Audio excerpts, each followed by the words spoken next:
In this video presentation I'll show how to prepare a sample for the powder diffractometer STOE. So this is how the sample holder looks. This is the actual holder, which we'll use a piece of scotch tape to stick the sample to. And this will then be mounted inside the holder here by tightening the screws. Okay, but first we need to prepare our powder. So what we use to make a powder is we use an agate mortar, and we basically take our crystals. So what I have here is actually just sugar, just to demonstrate. So I take a bit of my sugar or my crystals and pour it into the agate mortar. Well, actually I don't need a lot of material. I just need to grind it into a fine powder.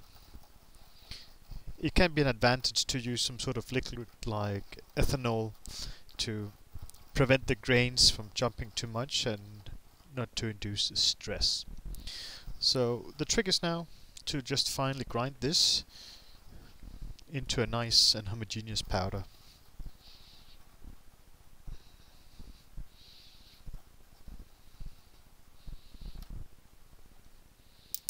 And this is what I have now. It's a nice powder. So then I can use a spatula to take part of this powder and place it on the sticky tape. So first of all I need to put the sticky tape. So this is eventually just really normal Scotch sticky tape. Take a small piece which is just large enough to cover the whole of the sample holder, like this. So now I have the sticky side pointing up, and then I simply just take part of my powder and put it onto the sticky tape.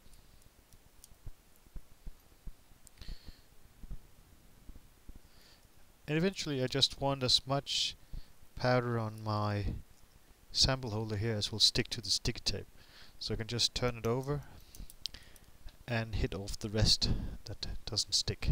So now this is very difficult to see, but actually there's a thin layer of powder now on the sample holder here. So then I just need to put it inside the sample holder that will go onto STOE. So like this.